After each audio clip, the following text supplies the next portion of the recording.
Most folks who do are either gone to the sea or gone to the earth, so you can just call me Earl. I'm sitting here on my porch, watching the sun bleed all over the horizon, painting the clouds in shades of orange and bruised purple. The air smells of salt and low tide, a perfume I've worn for more than 50 years. My hands, resting on these old knees, look like driftwood, gnarled, scarred, and stained by a lifetime of wrestling with nets and lines. Each scar has story, each ache a memory. And tonight, the way the fog is rolling in slow and deliberate, it puts me in mind of a tale I've held down in the deep a long, long time. A story about the things the sea keeps to itself and why a man ought to be grateful for his ignorance. It all happened aboard the sea. She wasn't much to look at, my old tub, a 36-foot trawler with more rust than paint, and an engine coughed, grumbled like a bear with a chest cold. But she was honest, knew her way through a squall better than some fellas know their way to the corner store. We understood each other. That boat and I, we were both old, tired, and preferred the quiet company of the waves to the noise of the land. This particular trip was no different than 1,000 others. I was heading out past the usual grounds, chasing a rumor of a deep-water cod run that the younger, faster boats hadn't bothered with. Too far, they said, not worth the fuel. But for me, the distant part of the appeal. Out there, the world falls away. It's just you, the boat, the great, silent below. The first 2 days were a fisherman's dream.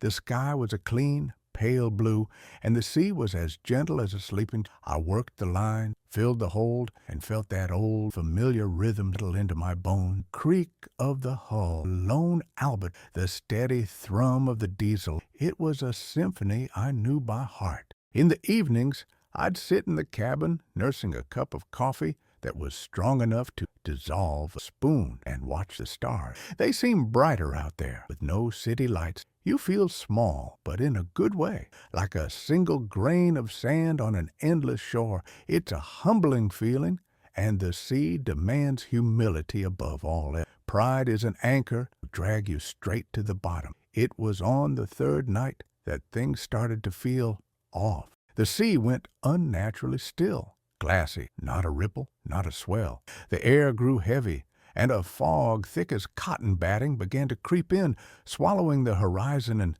muffling the world in a shroud of gray. It wasn't a storm fog, all full of wind and fury. This was quiet, watching fog. I'd seen its like before a few times, the kind of weather that makes the old superstitions whisper in the back of your mind. I fired up the coffee pot and settled into the wheelhouse, content to ride it out. My world had shrunk to the small circle of light cast by my cabin lamps. That's when I first noticed the sonar. It was an old Furuno unit with a green cathode ray screen that glowed like a baleful eye in the dark. It wasn't one of these fancy new digital displays that shows you a picture-perfect image of the bottom. Mine was a thing of blips, shadows, a language of light you had to learn to read. And it was acting up. A faint, inconsistent shadow was ghosting at the very edge of its range, down in the abyssal depths. I tapped the casing, a fisherman's cure-all for faulty electronics. "Come on, you old liar," I muttered to it. "Don't you start playing games with me now." I figured it was a thermal layer or maybe a dense cloud of krill. The deep water does strange things to sound waves. I dismissed it and turned my attention back to chart, but the shadow didn't go away. Over the next hour, it grew steadier, more so. It was rising, slowly, methodically. I turned the gain up, my knuckles white on the dial. The image resolved itself, not into a school of fish or a geological feature, but into one single, colossal shape. I've spent my life reading these screens. I know the signature of a blue whale, a big, soft-edged blip. I know the hard, sharp return of a sunken wreck, a shipping container. I've even seen the sleek, silent profile of a Navy submarine gliding through the deep maneuver. This was none of those. This was impossible. The sheer scale of it was mind-bending. I did a quick, rough calculation based on its size on the screen. The depth. The thing had to be 4, maybe 5 times the length of my boat, at least. But it was the shape that made the blood run cold in my veins. It wasn't the clean, engineered lines of a submarine. Organic, irregular. A vast, living mountain rising from the seafloor. It moved with a terrifying slowness, a deliberate, ponderous pace. It spoke of immense power held in reserve. It wasn't swimming, it was ascending. My first coherent thought was that the machine was broken. It had to be a catastrophic failure, sending phantom images to the screen.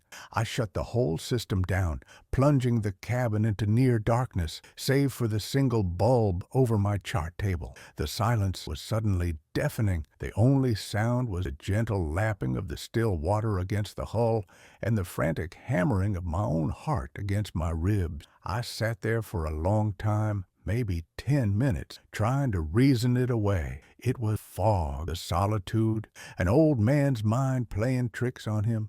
I was tired, that's all. With a trembling hand, I flipped the power switch back on. The screen flickered to life, humming its familiar tune, and there it was, still there, and it was closer. It had risen another 100 feet. It was directly beneath me. I felt a primal fear then, a cold dread that had nothing to do with storms or engine failure. This was different. This was the fear of the unknown, the terror of standing on the edge of a map where the cartographers had simply written, "Here be monsters." I stared at that glowing green, a leviathan shadow, and realized the quiet solitude I had cherished for so long had just been.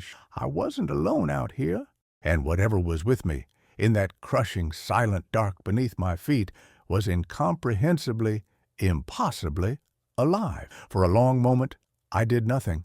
I was frozen in place, a statue of a man carved from fear. My eyes locked on that glowing green cancer, the sonar. The world outside the wheelhouse didn't exist. There was only the oppressive fog, the unnatural calm of the sea, terrible truth humming that old sheen. My mind, a vessel that had weathered 70-odd years of life storms, had finally sprung a leak. It was taking on water, flooding with a single paralyzing thought. It's real, and it's right underneath me. A fisherman's life is a constant series of calculated risks. You learn to think fast, to act before you have time to get scared. That instinct, buried deep beneath the initial shock, finally kicked in. My hand, slick with a cold sweat I hadn't realized was there, shot out and slammed the throttle forward. The old diesel engine, startled from its steady rhythm, coughed a plume of black smoke and then roared to life, its desperate shout tearing through the thick, muffling silence. The sea swell lurched forward, her stern digging into the flat water as she began to pick up speed. I didn't have a destus ran. I gripped the wheel, knuckles white, steering a blind course into the fog, away from that thing. I watched the sonar, my heart galloping in my chest like a panicked horse. The massive shape on the screen responded. As my boat gained speed, so did it. There was no lag, no visible effort. It simply matched my pace, a monstrous shadow tethered to my keel. I pushed the engine harder until the old girl was groaning in protest, vibrating so hard my teeth ached. We were tearing through the water at our top speed, a measly 9 knots that suddenly felt suicidally slow. And still, the shape stayed with me, perfectly centered, an inescapable companion in the deep. It was like trying to outrun the moon. The realization hit me with the force of a physical blow. It was toying with me, letting me run. This wasn't a chase, a parade, and I was the unwilling grand marshal. Panic gives way to a different kind of thinking when you realize you can't escape. A cold, desperate clarity. I cut the throttle abruptly. The engine's roar died down to a grumble, then to its familiar chugging idle. The sea swallow coasted, its wake slowly vanishing into the glassy water. My next move was pure animal instinct. It's what a rabbit does when it hears the fox breathing in the brush. I reached over and killed the engine entirely. Silence, a profound, ringing silence fell over everything. Then I shut off the generator. The sonar screen winked out. The single bulb over the chart table died. I was plunged into absolute darkness, floating dead in the water, wrapped in a blanket of fog, playing dead, a speck of worthless flotsam, not worth a second glance. I held my breath, listening. The only sound was a faint, apologetic creak of the hull as it settled. I waited. 1 minute, 2, 5. My eyes slowly turning the blackness shades gray. I could just make out the shape of the wheel, the compass binnacle. The silence was the most terrifying part. It felt expectant. It felt like the held breath before a lightning strike. And then a new sound began, or rather, a new feeling. It started in the soles of my boots. A low-frequency vibration traveled up from the deck plate. It was a hum so deep it was almost subsonic. It wasn't a noise you heard with your ears. It was a pressure you felt in, a resonance that seemed to make the fillings in your teeth buzz. It grew steadily, a deep, organ-like thrum that vibrated through the wooden hull, through the very water we were floating in. The sea itself seemed to be humming a terrible, ancient song. The thing below wasn't fooled. It knew it was here, and it was still right. I stumbled out of the wheelhouse onto the deck, my legs unsteady. The air was cold, damp, and the fog was so thick I could barely see the bow of my own boat. The hum was stronger out here. The wooden deck under my feet felt alive, trembling with that deep, resonant energy. I crept to the side of the boat and peered over the rail. The water was like black ink, perfect, polished mirror, reflecting the gray feature. Nothing. The feeling of being watched, overwhelming. I felt a bug under a magnifying glass. The solitude I'd always sought as a comfort had become my. There was no one to see. My entire world had been reduced to this 36-foot boat, and the immense, unseen presence that was now claiming the water beneath it. I wasn't a fisherman anymore. I was the bait, and whatever was down there was no fish I'd ever read about. This was something primeval, something that had slept in the crushing dark millennia, and which I, in my ignorant search for God, had somehow disturbed.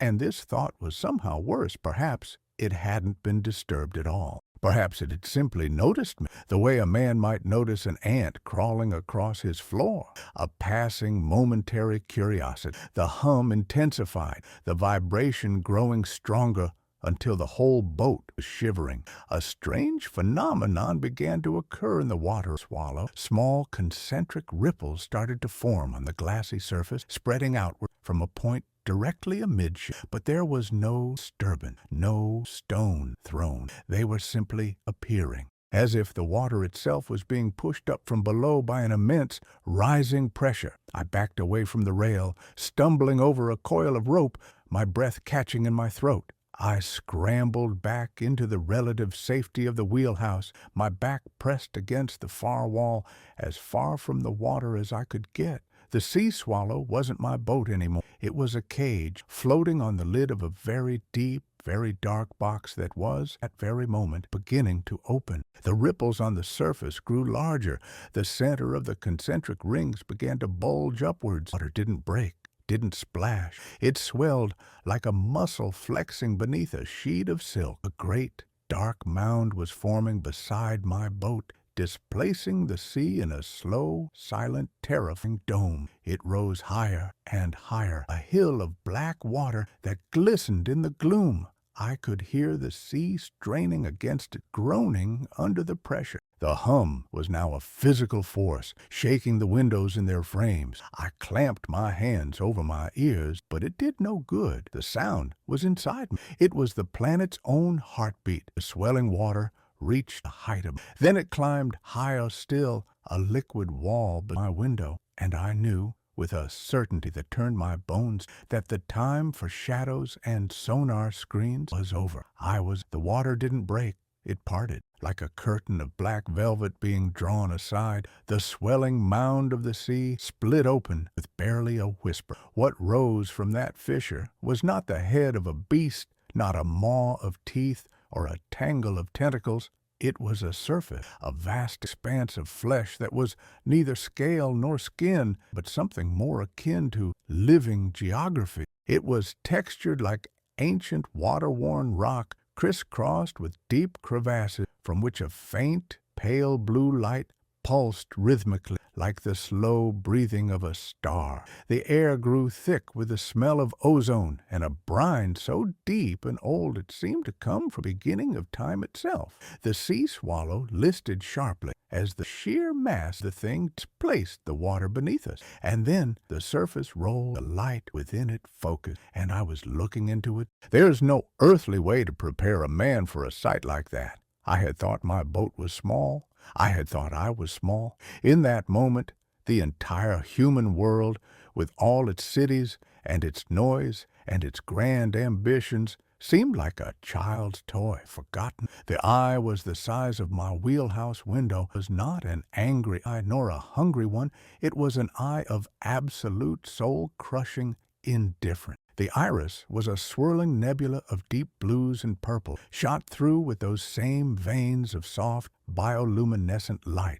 The pupil was not a slit or circle. It was a bottomless abyss, a hole in the universe that drank the foggy gray light and gave nothing back. It was blackness more profound, deepest trench, and I felt it looking not at me, but through me, seeing the insignificance of my life against the geologic time scale, its own. Every bit of pride I'd ever had in myself, my knowledge of the currents, skill with a net, a courage, storm, it was a child's collection of seashells laid out before a tidal. I was an ant, looking up at the boot was about to crush me, only this boot didn't. My fear was so complete, it became my heart stopped hammering. My breathing, which I hadn't realized I'd been holding, came out in a single shaky sigh. There was nothing to do, no action to take. I was simply a witness. I stared into that ancient cosmic eye, stared back. A minute passed, maybe a lifetime.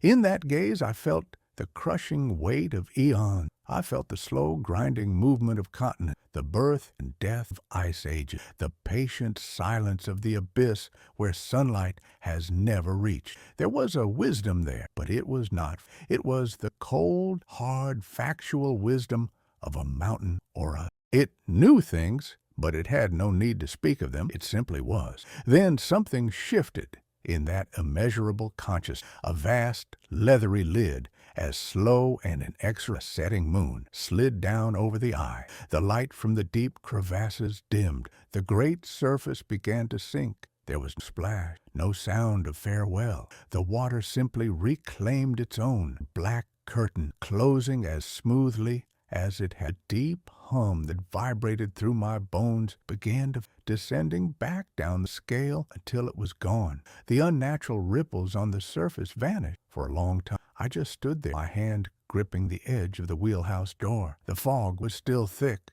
the sea still calm, but everything had changed. The world felt thin, like a veil stretched over something immense and unknowable. The silence it left behind was heavier than sound had been. After what felt like an eternity, I moved. My limbs were heavy, as if I'd aged 50 years in those few minutes. I went through the motions like a sleepwalker. I fired up the engine, its familiar grumble, a comfort, a flimsy tie to the world I used to know. I turned on the sonar, and the screen glowed its empty, familiar green. The abyss was empty again. There was no shadow. There was nothing. It was as if it had never been. I didn't check my lines. I didn't care about the cod. I pointed the bow of the sea swallow toward the shore and pushed the throttle forward. On the long, slow journey home, I went to the hold. It was half full of the finest deep-water cod I'd ever caught. Good, honest fish that would have fetched a fine price. I looked at their silver body, their lifeless eyes. It all seemed so trivial. With a weariness that went clear to my soul, I opened the hatches and let them slide back into the sea, returning them to the mystery spawned them. I came back to port with an empty hold and a full heart, full of a terrible, magnificent secret. When I finally tied up at the dock, the sun was just beginning to burn through the morning mist. Jasper, mending a net down the way, looked up.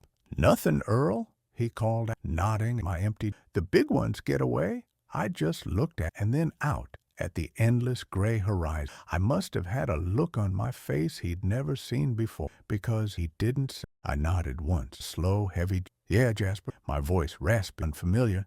"The big one got away. I've been home ever since, and every night the fog rolls in. I feel that hum in my bones. I remember that, and I understand that the greatest treasure the sea gives a man are not the fish he pulls from it, the secret it allows him to. The ocean doesn't keep secret. It is a secret. The greatest wisdom isn't in mastering the waves or knowing that, but in understanding your own insignificance before a power so vast and ancient it doesn't even notice you're there. Humility is the only anchor that holds true in the face of the unknown. Stories like this are pulled from the deep, full of salt and mystery. They take a long time to surface. If you want to be sure you're on the dock when the next one comes in, hit that subscribe button and ring the bell. It helps this old man feel a little less alone with his memories.